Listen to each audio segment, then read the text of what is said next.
Good morning बेटा। बेटे कैसे हो? मैं आशा करता हूँ कि आप सभी कुशल मंगल होंगे और अपनी पढ़ाई है वो सुचारू रूप से जारी आपने रखा होगा, ऐसी मेरी कामना है। बेटा, कल हमने फंडामेंटल राइट्स के बारे में जाना। आज हमारा जो नेक्स्ट टॉपिक है वो है नागरिकता। अब नागरिकता के बारे में एक एक पॉइंट्स हैं, आपके क्वेश्चंस हैं, वो आपको हम बताने जा रहे हैं।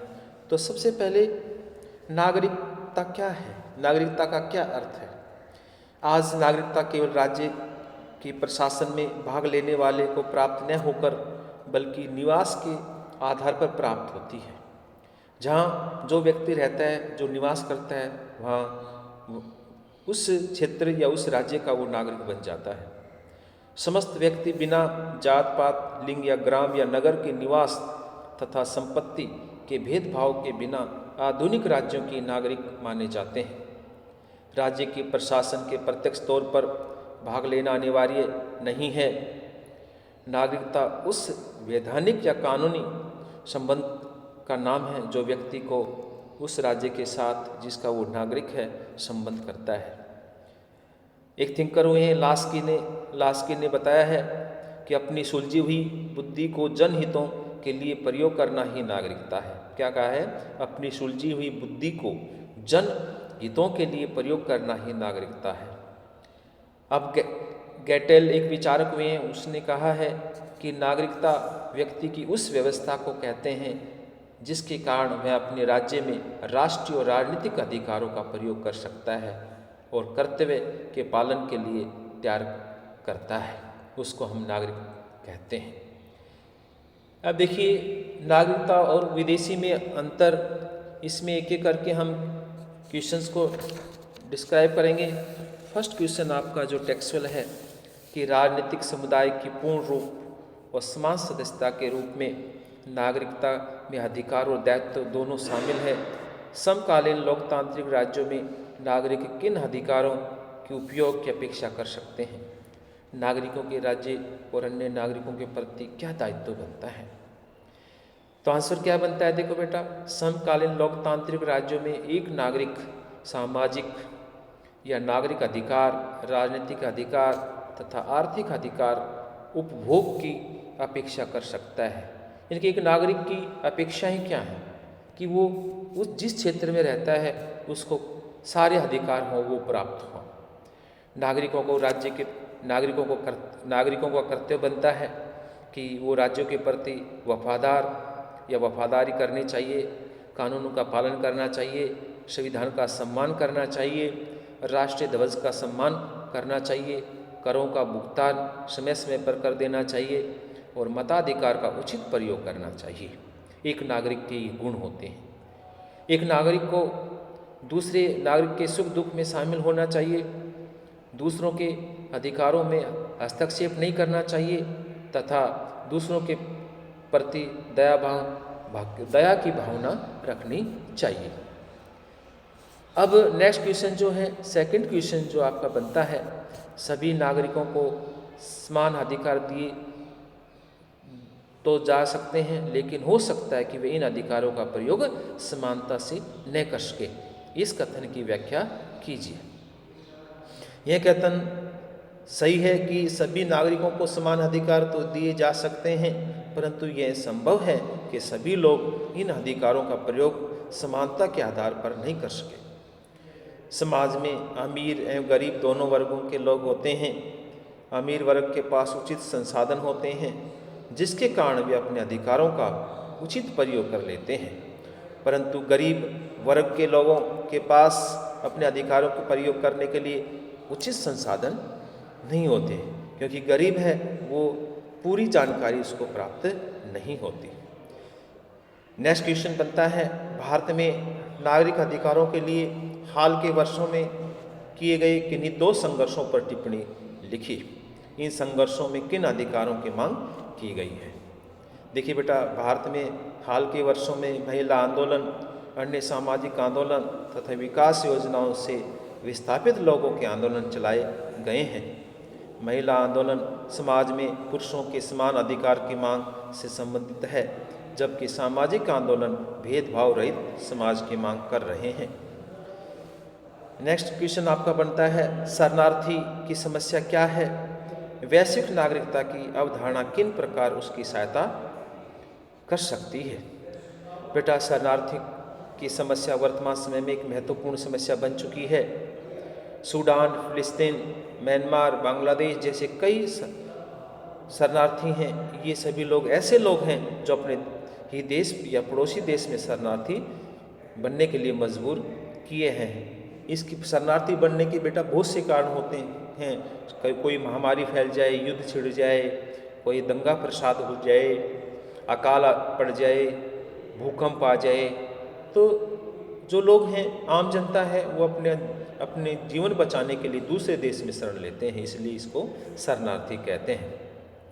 शरणार्थियों के कारण एक देश की राजनीति, आर्थिक और सांस्कृतिक सुरक्षा खतरे में पड़ जाती है और शरणार्थी को वैश्विक नागरिक के तहत कुछ मदद दी जा सकती है। वैश्विक नागरिकता की धारणा के अंतर्गत राष्ट्रीय सीमाओं के दोनों ओर की उन समस्याओं का सामना करना आसान हो जाता है जिसमें कई देश की सरकारें लोगों की संयुक्त कार्रवाई ही आवश्यकता होती है। नेक्स्ट क्वेश्चन हमारा बनता है, देश के अंदर एक क्षेत्र से दूसरे क्षेत्र में लोगों के अप्रवासन का आमतौर पर स्थानीय लोग विरोध करते हैं। प्रवासी लोग स्थानीय अर्थव्यवस्था में क्या योगदान दे सकते हैं? तो बेटा, इसका आंसर बनता है, देश के अंदर एक क्षेत्र से दूसरे क्षेत्र के अप्रवासन का स्थानीय लोगों द्वारा इस कारण विरोध किया जाता है क्योंकि स्थानीय लोगों को यह अनुभव होने लगता है कि कहीं अप्रवासी लोगों की संख्या स्थानीय लोगों से अधिक न हो जाए, जिसके कारण वह अपने घर में ही अल्पसंख्यक बन जाए। इसके साथ साथ स्थानीय लोगों के रोजगार पर भी इसका नकारात्मक प्रभाव पड़ता है। जहाँ तक अप्रवासियों द्वारा स्थानीय अर्थव्यवस्था में योगदान का प्रश्न है, जो कहा जा सकता है कि अप्रवासियों के कारण किसी भी कार्य व्यापार के लिए मानव संसाधन अत्यधिक मात्रा में उपलब्ध होंगे। नेक्स्ट क्वेश्चन है, भारत जैसे समान नागरिकता देने वाले देशों में भी लोकतांत्रिक नागरिकता एक पूर्ण स्थापित तथ्य नहीं वरन एक परियोजना है। नागरिकता से जुड़े इन मुद्दों की चर्चा कीजिए जो आजकल भारत में उठाए जा रहे हैं। भारत में नागरिकता से संबंधित कुछ मुद्दे बेटा जो उठाए जा रहे हैं, जिनमें सबसे महत्वपूर्ण मुद्दा अप्रवासी भारतीयों को भी भारतीय नागरिकता देने का मुद्दा है। इसके साथ महिलाएं आंदोलन और दलित आंदोलन द्वारा भी नागरिकता से संबंधी मुद्दे उठाए जा रहे हैं। तो ये नागरिकता जो है, आपको पता है कि नागरिक, एक देश का नागरिक होने के नाते उसमें कौन कौन सी योग्यताएं होनी चाहिए, और एक नागरिक बनने के लिए नागरिकता की जो परिभाषाएं हैं आपको बता दी गई हैं। अब नागरिकता प्राप्त करने के जो तरीके हैं वो हम बताएंगे कि नागरिकता प्राप्त करने के लिए एक तो रक्त संबंधी सिद्धांत है, और दूसरा है जन्म संबंधी सिद्धांत, तीसरा है दोहरा नियम है, दोहरी नागरिकता है, और नागरिक विहीन या राष्ट्रीय विहीन। तो सबसे पहले रक्त संबंधी सिद्धांत, कैसे एक ब्लड रिलेशनशिप के माध्यम से एक नागरिक बन सकता है किसी देश का। देखिए बेटा, जन्मजात नागरिकता प्राप्त करने का प्रथम ढंग रक्त संबंधी है। इस सिद्धांत के अनुसार बच्चे की नागरिकता का निर्णय उसके माता पिता की नागरिकता से होता है। बच्चे का जन्म किसी भी स्थान पर क्यों न हो, उसे अपने पिता की नागरिकता प्राप्त होती है। भारत में इसी सिद्धांत को अपनाया गया है।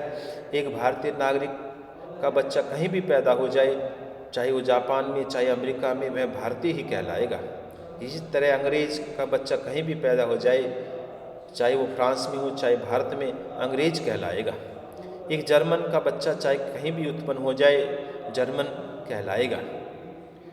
फ्रांस, इटली, स्विट्जरलैंड तथा स्वीडन में भी इसी सिद्धांत को अपनाया गया है। जन्म स्थान सिद्धांत बेटा, जन्म के आधार पर नागरिकता।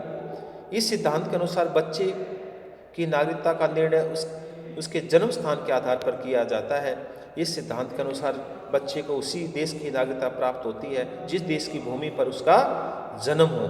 बच्चे के पिता की नागरिकता को ध्यान में नहीं रखा जाता। जैसे अर्जेंटीना में यह सिद्धांत लागू है। अर्जेंटीना में यदि कोई विदेशी सैर के लिए जाते हैं और उनकी संतान अर्जेंटीना में उत्पन्न हो जाती है तो बच्चे को अर्जेंटीना की नागरिकता प्राप्त हो जाती है। तो इस तरह से नागरिकता प्राप्त करने के अलग अलग देश के अलग अलग कानून हैं। कल बेटे हम इससे आगे जो क्वेश्चंस हैं इसको हम डिस्क्राइब करेंगे और ये क्वेश्चन मैं आपको PDF के द्वारा आपके होमवर्क में भेज दूंगा, जो आप फिर नोटबुक में इसको नोट करेंगे। आगे कल इसके बारे में डिस्कस करेंगे। थैंक यू बेटा।